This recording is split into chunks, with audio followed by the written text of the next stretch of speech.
Polresta datang. Keluar Polresta kayak gitu. Maaf apa aja nih mucikari. Ini beda nih awalnya.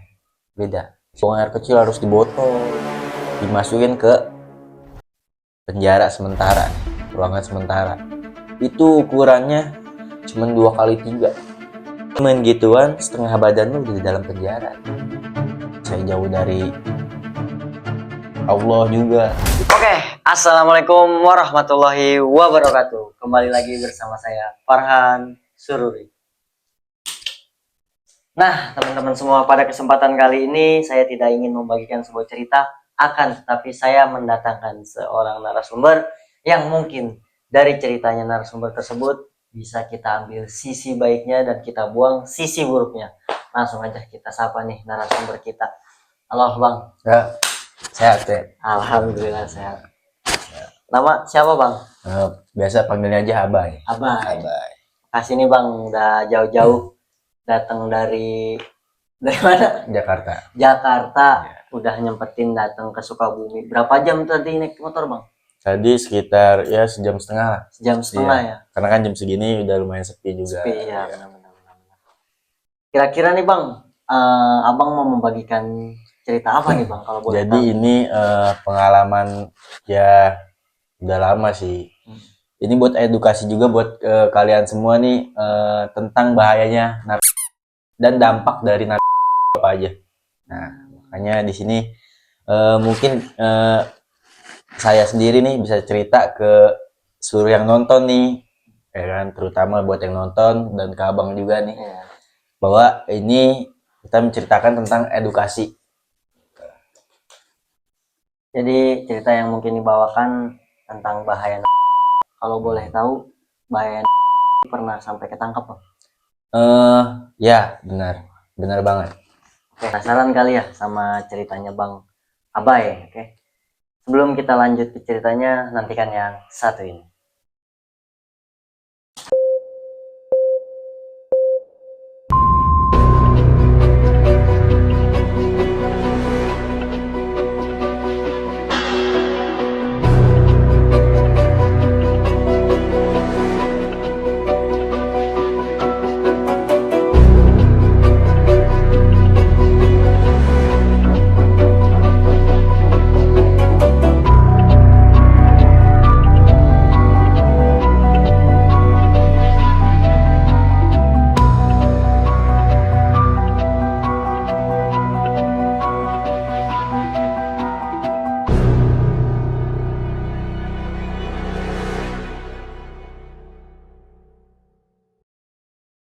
Jadi gimana tuh Bang ceritanya tuh Bang?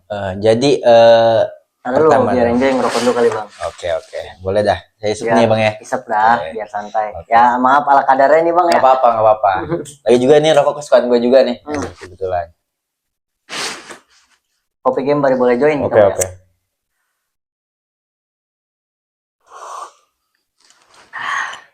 Gimana tuh Bang? Jadi awalnya kenapa bisa kena pengaruh lingkungan dan pergaulan juga ya. Jadi lingkungan tuh yang kita anggap benar belum tentu juga benar. Gitu.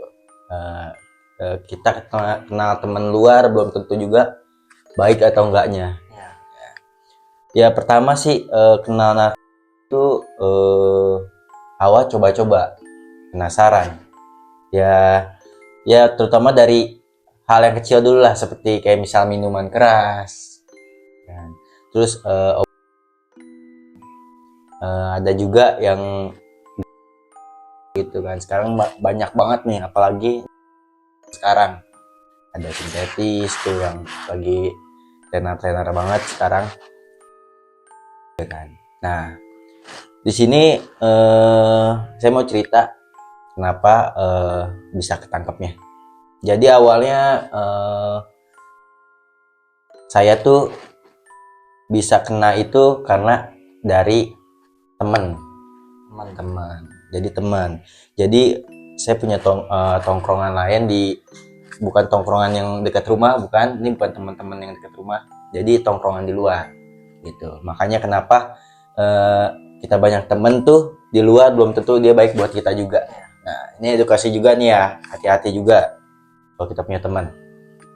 Nah, jadi kenapa bisa ketangkapnya? Awalnya bisa dibilang saya tuh kurir, ya, kurir. Nah, jadi ini sih sebenarnya jangan sampai ditiru sama yang nonton. Ya, buat pembelajaran Buat lah. pembelajaran. Itu dampaknya benar-benar ngaruh ke semuanya, dari pekerjaan, keluarga, teman-teman, dan ke masyarakat di lingkungan kita semua. Jadi kenapa bisa kena? Jadi ada teman saya, dia tuh biasa emang kalau itu nitip sama saya si Nat gitu. Nah itu jenisnya gitu. Jadi pas saya main ke sana itu sebelum saya kena nih masih aman-aman aja, tapi saya nggak pernah nunjukin bahwa saya megang, nggak pernah nunjukin nih. Mungkin dari si teman saya ini nih dari gelagatnya, atau dia lagi posisi bahasanya kenceng gitu, atau lagi efeknya lagi ini, mungkin di kosan tersebut ada orang juga anak muda gitu. Nah, nggak boleh sebut sih namanya, dia tuh yang nyempuin saya.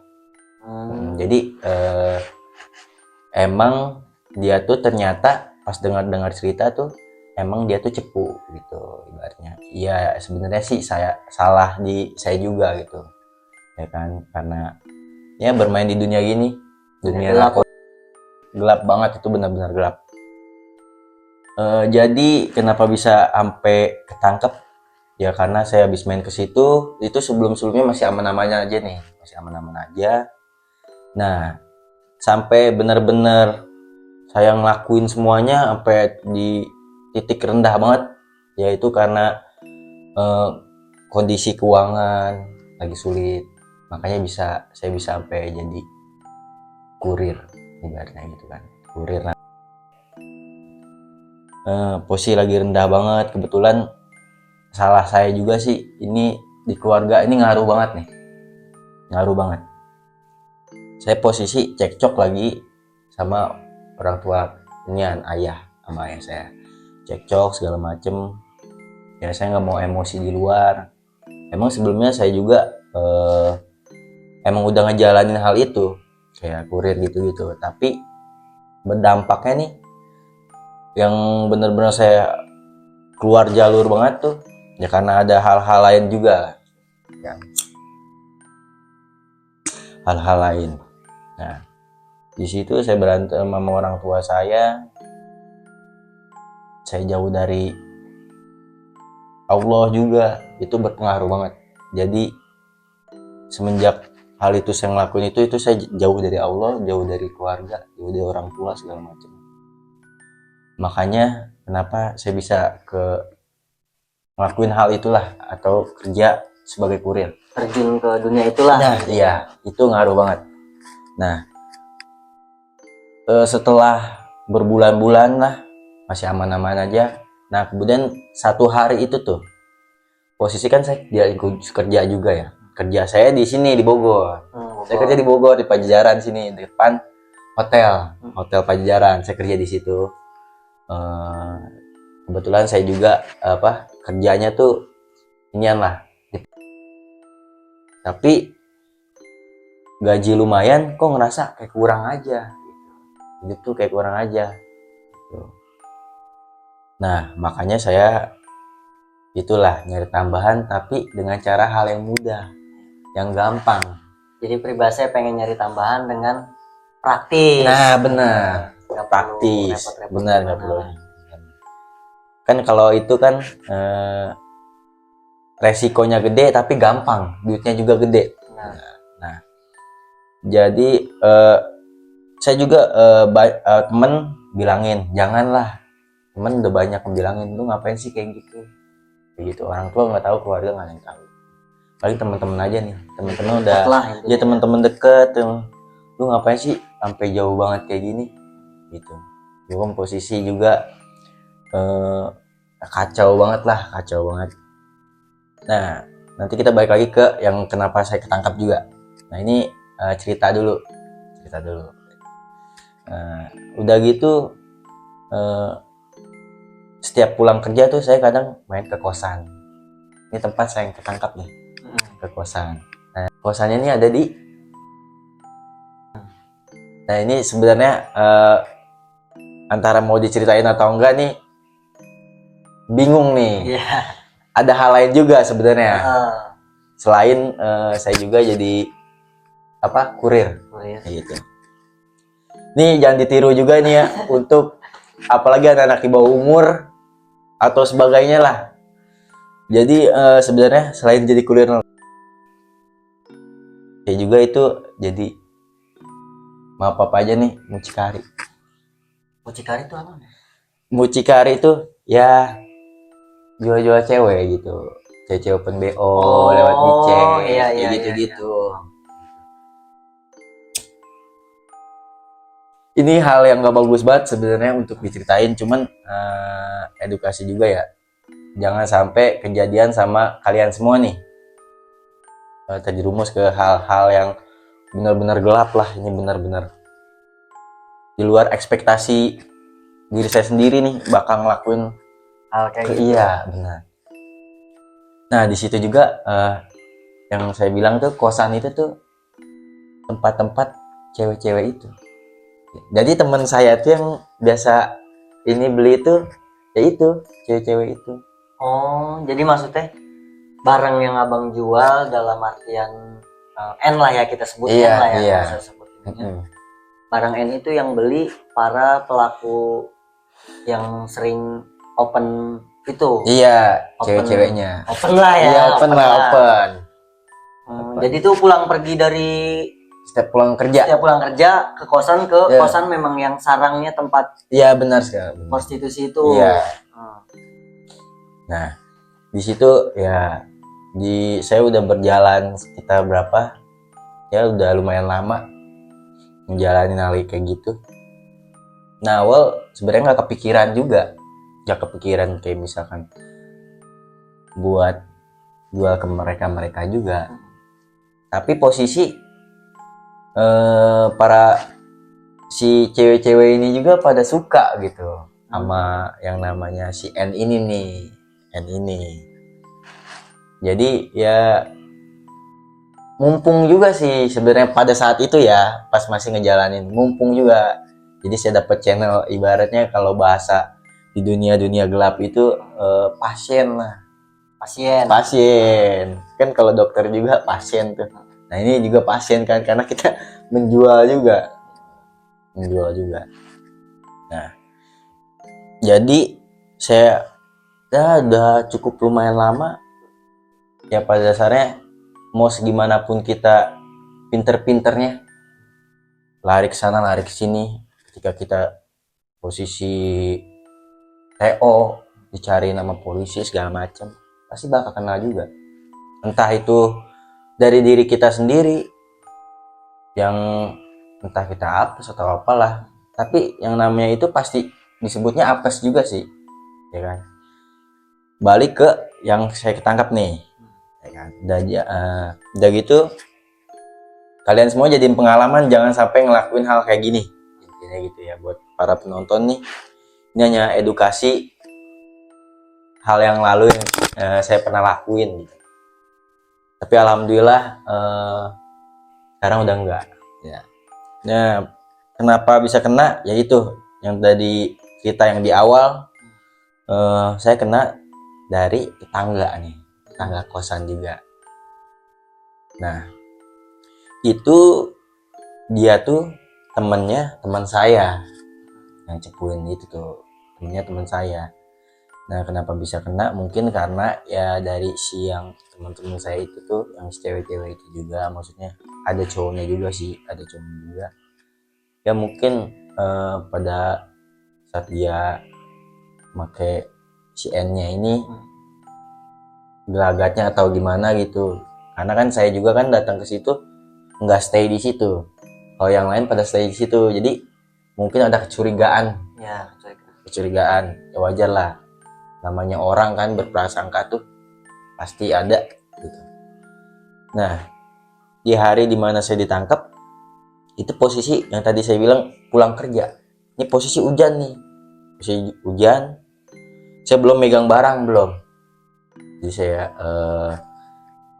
pulang dulu, ambil barangnya. Itu posisi hujan, baru saya berangkat ke kosan buat nganterin si barangnya. Udah gitu saya berangkat. Awal ada keraguan, kok kenapa hawanya kayak nggak enak gitu kan. Udah feeling ada jadi sesuatu nih di jalan. Hujan, benar-benar hujan deras banget. Ya pada akhirnya saya sampai lah nih di kosan ini. Itu yang saya rasa tuh ini beda nih hawanya, beda. Saya datang ke parkiran, kan kosan tingkat gitu, banyak dah kosannya. Nah, disebutnya kosan, jadi ada 40 kamar, 40 pintu lah ya. Iya, 40 pintu. Saya di posisi di bawah, kamarnya di bawah, jadi seberang-seberangan. Nah, ini kamar yang nyempuin saya. Jadi di situ saya datang, awalnya bukan di situ pertemuannya nih ya, saya sama teman saya. Ada di sebelumnya nih, ada kosan juga namanya. Jadi ada 13 kamar, gitu sebutannya di situ tuh kayak gitu. Awal di situ pertemuan saya, nyampe di situ dulu. Tanyalah ke yang sini, ngeliat si ini gak gitu. Oh, dia di kosan itu, kata orang di situ. Kita di situ. Dari situlah jalan ke nyampe. Masih pakai jas hujan, udah gitu pakai celana boxer doang. Emang kan hujan gitu kan, pulang kerja. Gua pakai celana ini, saya masukin dulu ke motor segala macem. Di situ saya bilang, pas baru banget datang, dia sama cowoknya. Nah, si cowoknya ini yang temen ini nih, yang nyempuin saya. Itu dia. Jangan di sini yuk, gitu. Karena udah beda nih, ada orang-orang bapak-bapak di warung. Siapa? Tamu bukan, itu kan di situ tempat itu ya. Tempat itulah.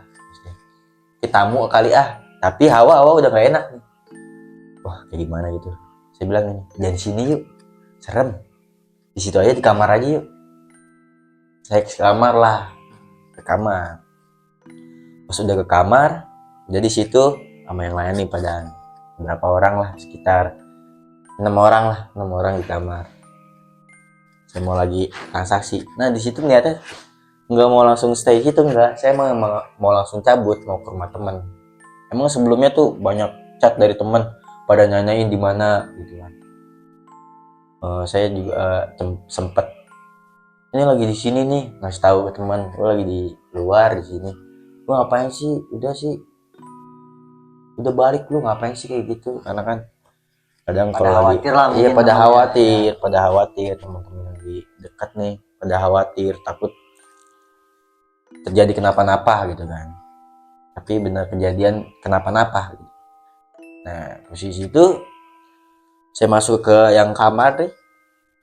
Emang hawa kan udah nggak enak pas mau ngasihin barangnya nih. Nah, pas masuk kamar, tiba-tiba pas mau banget ditutup nih, Polresta datang. Keluar Polresta kayak gitu. Saya sih nggak, ya panik. Cuman kalau posisi di situ ibaratnya ada menyelamatkan diri juga sih, ada agak. Kalau ditutup aja, itu barang bisa saya buang, entah ke kloset, saya tutupin. Saya sambil bawa tas, barang masih di depan sini. Duit udah saya pegang, taruh di tas, duitnya udah keluar dong. Jadi si si bahannya otomatis saya taruh lagi di tas. Belum sempat dipegang sama mereka. Yalah, akhirnya tes urin, disuruh tes urin masing-masing dan nih. Nah, yang si Ambon juga kena nih. Yang si ini juga kena nih. Tadi tetangga kos. Iya. Ya, kena juga dia. Tes urin semuanya nih, ada berapa orang. Ada teman saya yang nggak kena. Jadi saya di situ kena berempat. Ceweknya 1, cowoknya 3 sama saya juga, jadi berempat. Kalau bahasanya nih se-SPK lah atau sepaket gitu. Jadi emang di situ ya karena emang barang saya memegang, mereka pada menyudutkan ke saya. Ya juga di situ posisi berat lah ibaratnya. Ya pada akhirnya di situ tes urin, oke. Ya, saya di situ posisi positif si N ini. Jadi kita nggak usah sebutin apa.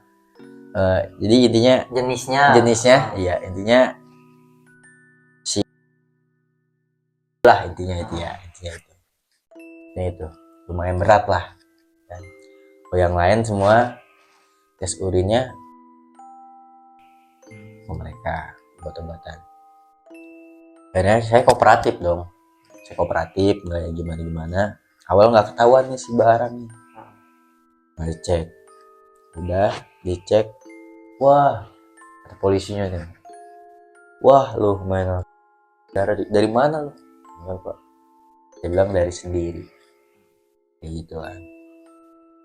Ya nggak mau, takutnya ya terjadi hal gimana juga karena kan posisi ya lu mau main gituan, lu harus tanggung resikonya. Ibaratnya gini, lu main gituan setengah badan lu udah di dalam penjara. Tuh, kalau gitu. Makanya jangan pernah coba-coba deh main-main hal kayak gini.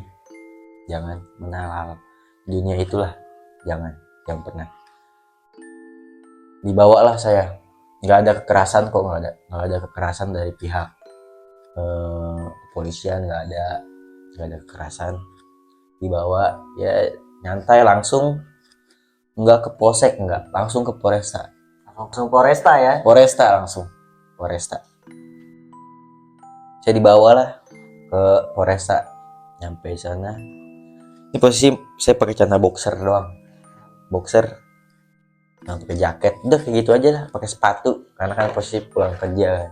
Jadi pakai boxer aja, sebelumnya pakai jas hujan. Jadi pakai boxer doang. Nah, saya dibawa.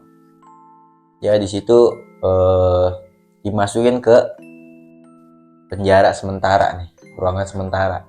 Itu ukurannya cuma 2x3. 2x3. Ventilasi kamarnya itu. Iya, tapi ada ventilasinya.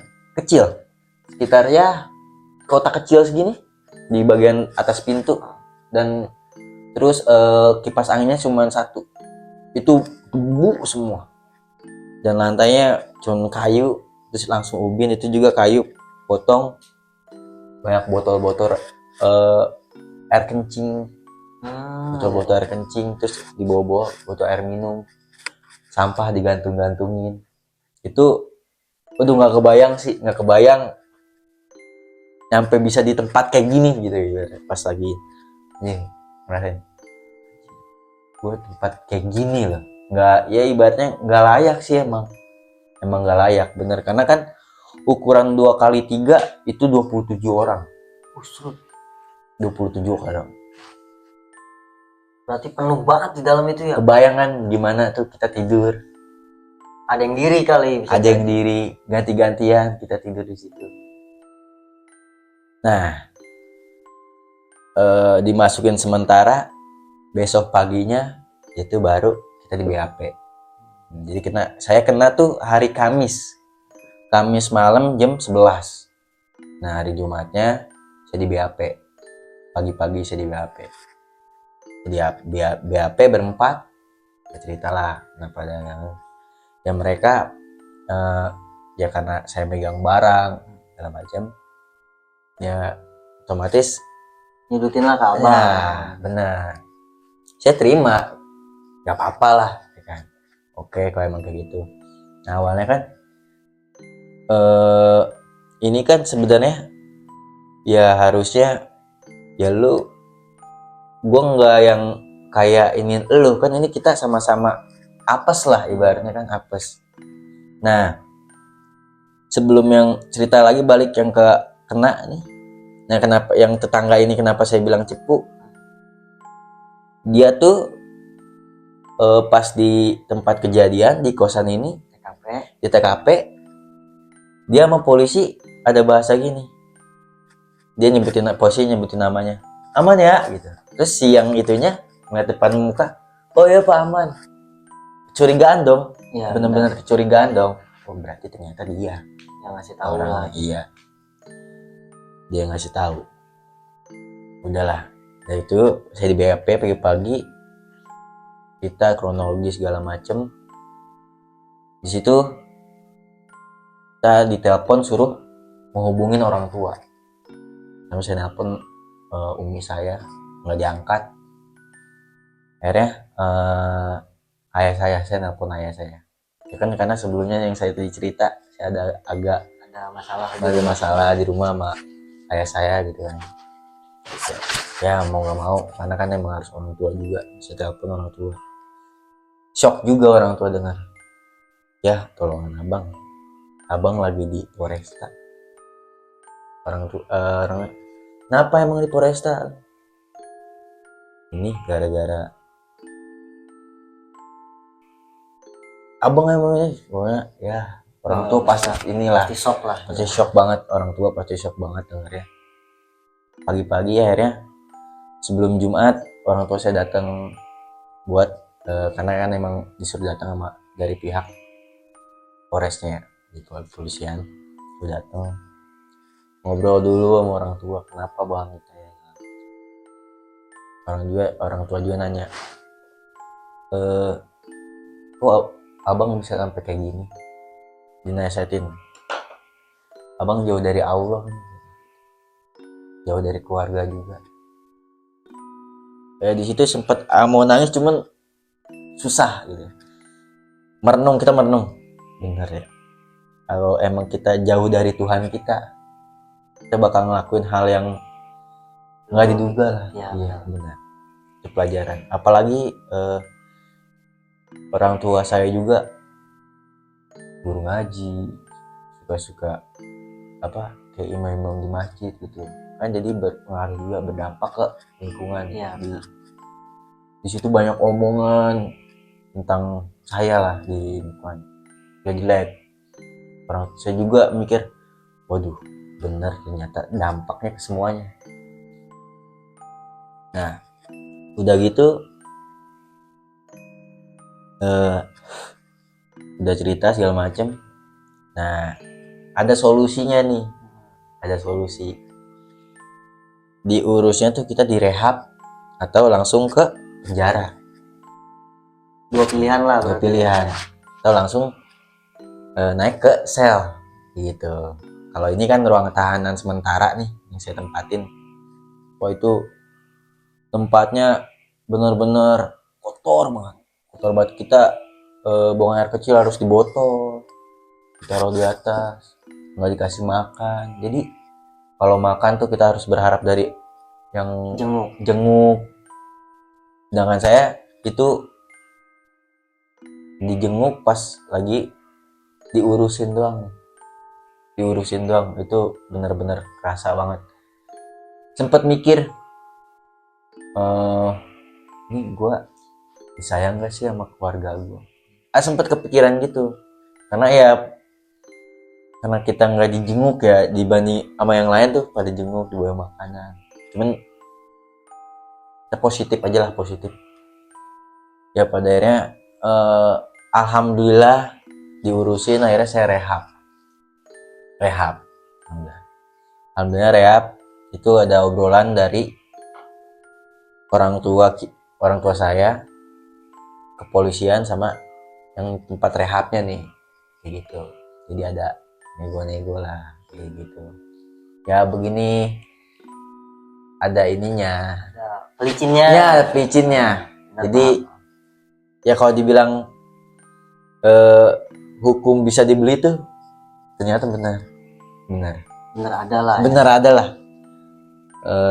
Ini sebenarnya mah takut juga nih mau ngomongin ya. Cuma yang saya alami tuh kayak gitu. Ya. Paham. Itu buat uang kita rehab lah. Ibaratnya gitulah, ya kan. Ibaratnya gitu buat uang kita rehab. Di situ itu saya dikasih waktu 7 hari. 7 hari kalau nggak diurusin saya bisa masuk ke sel. gitu, masuk ke sel. Akhirnya bisa juga beruntung banget sih, karena di balik peristiwa itu akhirnya saya sadar, oh ternyata selama ini yang saya anggap orang tua, saudara, itu yang saya sebelumnya saya pikir nggak sayang sama saya, ternyata sayang banget. Sampai segala cara supaya saya tuh bisa direhab aja gitu. Itu jadi pukulan yang berat banget buat saya kan. Saya bisa masuk penjara itu karena ya kesalahan saya sendiri sih. Kenapa bisa sampai kayak gitu? Lanjut, kenapa jadi penyesalan? Ya karena hal itu. Kita berani main di dunia-dunia gelap banget, itu benar-benar gelap. Saya alami itu benar gelap. Akhirnya saya pas udah direhab, saya ngejalanin rehab, akhirnya saya udah sampai ada di sini lagi nih, ngobrol sama abang buat pengalaman saya gimana ini edukasi. Alhamdulillah setelah itu benar-benar bersih semuanya. Saya jadi dekat lagi sama keluarga, sama teman-teman lagi, dan dekat sama yang di sekeliling saya lah, karena sebelumnya saya itu jauh. Nah terutama dari saya lebih dekat sama Tuhan kita lah, sama Allah, itu lebih dekat lagi. Jadi ada pembelajaran buat diri saya sendiri. Makanya kenapa jangan pernah ngelakuin hal kayak gitu tuh, dampaknya bener-bener ke semuanya. Tadi saya bilang dari pekerjaan, keluarga, pertemanan dan segala macamnya, itu jadi kita jauh, bener-bener jauh, bener-bener jauh. Berarti apa namanya, pada saat kita flashback ke belakang dulu nih bang ya. Iya. Pada saat abang kenal di dunia gelap itu kan tadi abang sempat bilang juga bahwasanya dari lingkungan ngaruh. Iya benar. Itu kan. Benar. Kedua dari trouble kita pribadi. Iya. Kayak kita entah punya masalah sama siapa. Ditambah lagi yang abang sampaikan juga, kita jauh dari Allah. Nah itu kan ngerasa kayak ya udahlah mau ngapain lagi. Toh karena memang kita berpikir keluarga juga mungkin nggak sayang sama kita, makanya kita terjun ke makanya abang sempat terjun ke dunia itu. Nah benar sekali. Nah kalau boleh tahu nih bang, itu rasa apa ya bisa dibilang, kalau kayak saya kan pernah nonton film-film juga lah ya. Kalau kayak yang inisial S lah ya, kita sebut yang inisial S itu ya. Nah abang kan nguririn nih dan sempat pakai juga kan gitu sebelumnya lah ya gitu. Nah itu memang ada dampak negatif untuk keseharian abang nggak? Contoh kayak misalnya kalau abang nggak pakai barang itu tuh, entah abang gelisah, entah abang gimana itu ada nggak tuh efek dari barang tersebut tuh bang? Ada banget. Jadi dia tuh kenapa saya pakai itu karena kan buat kita lebih semangat aja kerja. Awal tuh itu makanya buat lebih semangat kerja. Jadi kita lebih hyperaktif lah. Hyperaktif, bener-bener aktif banget kita, segala macam kita kerjain. Itu efeknya. Dampaknya kita lebih emosional. Tidur kita itu kita ngalamin yang namanya kita insomnia, kita nggak tidur, susah tidur, terus makan juga nggak mau. Itu makanya di situ saya ngerasain, wah ini bener-bener nggak bener nih, si S ini nih nggak bener. Pada saat udah ketangkep dan udah mulai sadar lah ya. Udah mulai sadar. Nah tapi kayak efek kan emosional ya tadi abang bilang tuh emosional. Terus kayak pernah nggak nih bang, contoh kayak semisalnya abang aduh pengen banget ketemulah sama ini barang gitu. Terus kalau kayak sekarang kan ada yang bilang ya judol slot itu sama kayak candu gitu. Benar. Ada juga yang slot ini kan katanya ada yang sampai jual rumah, jual banda lah. Itu sempat gak bang ngalamin di fase itu? Nah menariknya gini, Saya pernah kerja jadi admin slot. Pernah juga. Berarti emang dibilang gelap Gelap ya? banget, bener-bener gelap banget. Ini daerah Jakarta Barat lah ya. Kita kerja di situ, diajakin sama temen nongkrong gitu kan. Kerjalah saya di situ. Wow, emang bener gajinya menggiurkan banget nih. Itu saya belum kenal barang-barang N itu, barang-barang belum. N itu belum. Nah, belum kenal tuh di situ saya.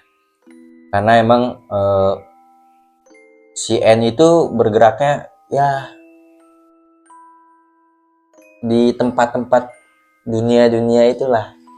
Jadi ya peribahasanya Hiburan malam. tempat hiburan malam kayak kemudian perselotan. Nah, iya benar. Kurang lebih hampir yang seperti itulah ya. Iya, benar. Nah, saya juga kan punya temen nih, Bang. Apa namanya? Hampir semua lingkup yang minum menurut Abang terjun di dunia itu enggak? Yang minum. Minum-minuman aja nih. Itu hampir rata-rata semua orang tuh pengen tahu gimana sih main slot, terus karena ngeliat dari temennya gitu, lu enak dapat duit mulu nih, itu gara-gara main slot. Jadi tuh penasaran. Sama saya juga gitu, awalnya penasaran. Temen dapat duit, ini enak, cuman modal 50.000 dapat 1 juta, cuman modal sekian dapat berapa juta. Itu bohong semuanya, itu bohong. Jadi semuanya ada sistemnya. Jadi ibaratnya gini, 1.000 orang yang main nih, paling cuman sekitar 50-an yang dikasih menang, sisanya kalah semua. Itu bisnis keuntungan dari si slot ini, bandar ini. Jadi tuh bandar tuh nggak akan pernah rugi, pasti untung. Saya juga sempat, Bang, punya temen jadi sharing ini kita ya. Iya, jadi sharing apa namanya, punya temen dia di Kamboja. Awalnya saya tanya lah, adalah pokoknya dia tuh gue pengen gawe kan. Ya Bang, gawean gue begini, kalau mau mah emang apa? Admin. Kalau tuh nggak ada, saya bilang gitu. Maksudnya mending kene kayak nguli sehari dapat 50.000. Iya, bener banget. Jelas lah gitu. Jelas. Kan, daripada dan halal juga. Halal. Tapi memang apa namanya, sepengetahuan saya ya, saya kan justru saya pernah nih Bang punya adik kelas saya main slot depan saya banting apa ya Bang, karena kenapa? Karena memang saya pribadi nggak suka sama orang-orang yang pada main slot gitu kan. Kalau saya mikirnya lu udah miskin main slot makin hancur. Kalau pemikiran saya kan situ ya, nyari duit gak gablek, duit lu buang-buang. Iya, benar. Nah, oke, balik lagi ke cerita Abang yang tadi nih Bang.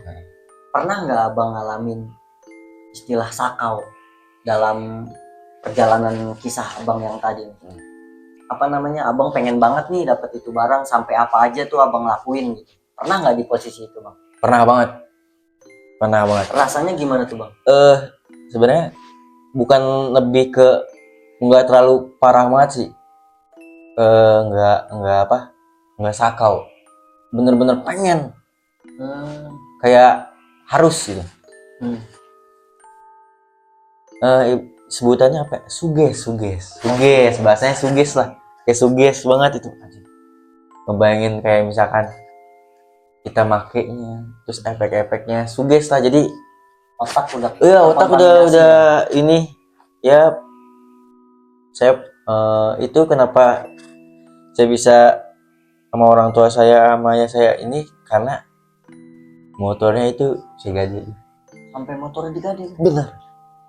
Itu udah parah banget, udah bisa bayangin kan seberapa parahnya dampaknya, efeknya. Ya peribahasanya gimana ya, kalau normal nggak mungkin lah. Sekarang kita mikir kayak kita punya banda nih, kayak saya pribadi punya banda. Kalau memang nggak mendesak banget untuk kebutuhan dijual juga kan mikir 2 kali. Sampai motor orang tua kenapa? Iya, karena motor saya tuh udah korban saya gadein. Yang sebelumnya. Iya. Terus saya gadein.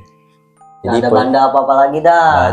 Tinggal banda orang tua itu. Jadi berharap bulan depan nih saya tembus kayak gitulah. Ternyata kena apesnya gitu. Nah, tapi di posisi situ saya gadein nggak jadi nih, nggak jadi, si motor ini nggak jadi karena orang saya itu kenapa bisa berantem, saya balikin lagi.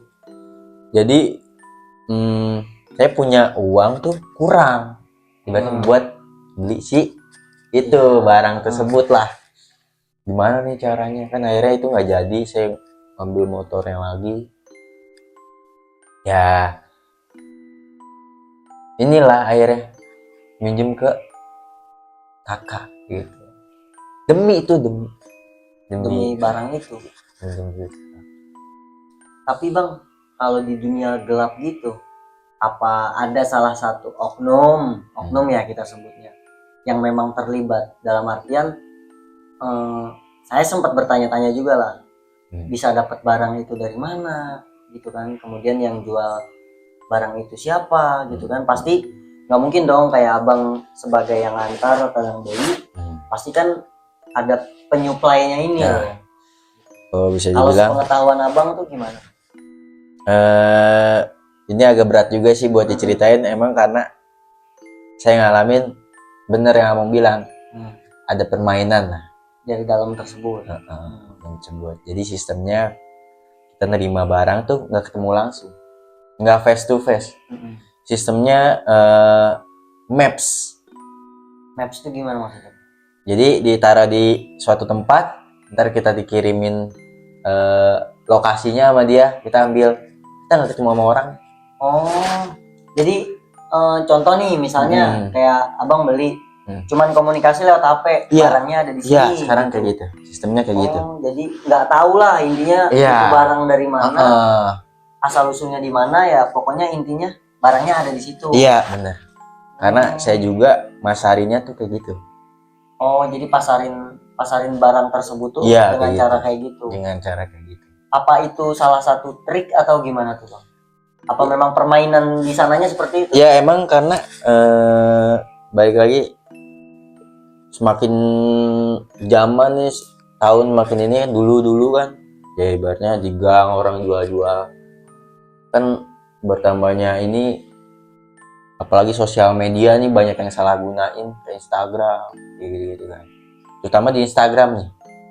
Di Instagram tuh banyak kayak jual-jualan, banyak banget, termasuk si oknum juga main di sini. Makanya itu dia nggak kelihatan tuh dia bermain di sosial media itu. Oh iya, paham. Jadi ya peribahasanya si oknum tersebut, namanya sosial media kan bisa aja kita nama misalnya Andrian, padahal identitas aslinya bukan, foto profilnya bukan. Iya.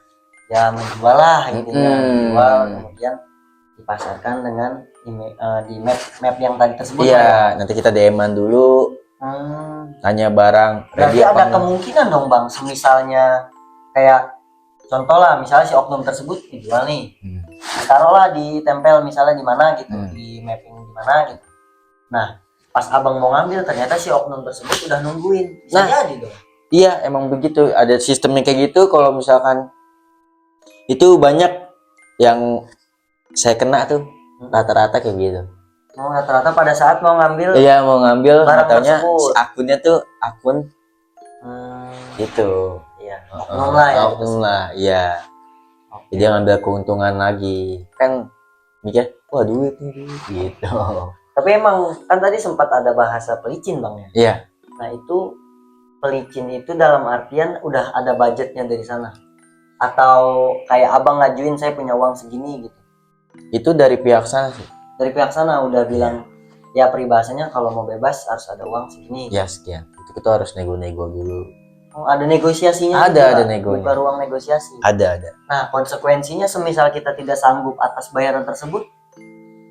Ya itu biasanya karena kan biasanya orang-orang tuh, orang tua apalagi pengen anaknya bisa bebas lah, atau enggak di sel penjara gitu. Karena kan hukumannya kan lumayan dibanding direhab. Direhab kan di sana kita lebih enak lah. Kalau direhab tuh lebih enak dibanding di sel penjara. Sel penjara ya kita tempat tidur kumuh, ibarat gitu kan, kotor, ibarat gitulah. Walaupun kita bisa bersih segala macam, beda kan kalau di rehab kan kita di rumah gitu. Iya bersih. sih, maksudnya kalau misalnya sampai masuk ke dalam sel, alhamdulillah ya bang, Iya, itu juga kan harus sidang dulu. iya dan benar, prosesnya panjang lah. panjang banget. Nah balik lagi ke rehab bang. Iya. Itu selama rehab tuh diapain bang? Jadi di situ di tempat rehab tuh ada house rulesnya. Jadi kita nggak boleh ngerokok, walaupun kita sendiri nih ngerokok, jadi kita nggak diizinin ngerokok. Jadi peribahasanya di rehab tuh kayak mungkin di pesantren. Nah benar, di pesantren Di pesantren kan Iya, saya benar. pesantren juga soalnya Iya, nggak boleh ngerokok, pesantren. megang HP segala macem. Iya, Itu yang diterapin iya selama diterapin rehab. di situ kayak gitu. Tapi ada nggak bang kayak misalnya lagi di rehab kemudian kayak pemuka agama atau kayak yang apa ya intinya mubalik lah yang nyeramahin kamu jangan begini jangan begini jangan begini. Oh itu ada. Ada Oh juga. itu ada. Karena yang membina tuh dia tuh sebutannya Pak Ustadz lah. Ya, Pak Ustadz. Ada di jadi dia kerja di situ. ada ustadznya. Iya, dia kerja di situ buat ngebantu orang-orang dokter-dokter juga di sini. Dokter yang buat cek gimana nih kondisi kita sekarang gitu. Tapi berarti dalam rehab itu ada maksudnya dari pihak kedokteran itu memang ada dikasih obat kayak contoh lah ya, merasa lagi sakau atau lagi butuh gimana, itu ada obat penenangnya atau gimana tuh bang? Oh kalau di situ kita enggak. Kalau yang di Oh itu saya enggak. Itu mungkin yang udah parah banget kan? Iya bener, kalau udah parah banget baru ada dikasih obatnya lah gitu. Nah sejauh ini nih bang, dari cerita abang tadi nih kan yang masa lalu gelap, abang udah ceritain semua, sekarang udah alhamdulillah sudah ke jalan yang lebih baik gitu bang. Alhamdulillah. Kira-kira nih bang, ada gak nih bang apa namanya pesan tersirat yang mungkin pengen abang sampaikan ke teman-teman semua penontonnya supaya jangan sampai masuk atau terjun ke dunia seperti itu ya, peribahasanya sesulit apapun keadaan kita, kemudian seberat apapun masalah kita, jangan sampai terjun ke dunia itu. Ada nggak nih bang kira-kira pesan yang mau disampaikan ke teman-teman? Buat para yang nonton semua nih, intinya kalau kita ada masalah atau ada problem atau sesuatu lah, sebaiknya kita harus lakuin hal-hal yang positif, jangan sampai ke hal-hal negatif. Apalagi kalau misalnya kita sama orang tua, terus kita ya ibaratnya cekcok sama orang tua, itu kalau bisa kita lebih positif lagi lah kenapa orang tua gitu sama kita, dan harus diomongin lagi juga ke orang tua. Jangan sampai kita jauh, ibaratnya jangan sampai kita jauh dari orang tua. Itu efeknya benar-benar berpengaruh banget kenapa bisa kita sampai ngelakuin hal itu. Buat teman-teman semua, ini yang saya ceritain buat jadiin pengalaman aja, jangan sampai terjadi sama kalian. Seberat apapun masalah kalian atau sesulit apapun masalah kalian, jangan sampai terjun ke dunia gelap atau dunia hitam lah gitu. Karena udah sebutkan dalam Quran, innamal yusri yusra fa innama yusri yusra. Nah di dalam kesulitan pasti ada kemudahan. Ya buat para teman-teman semua, ini cuma edukasi buat kalian semua. Semoga ambil pembelajaran yang baik, buang yang buruk. Ya, terima kasih yang kepada saudara Farhan nih udah ngundang saya buat cerita-cerita tentang pengalaman yang saya alamin. Pokoknya terima kasih. Ini buat edukasi buat kalian semua. Nah, jadi teman-teman semua, itu cerita tadi dari Bang Abai.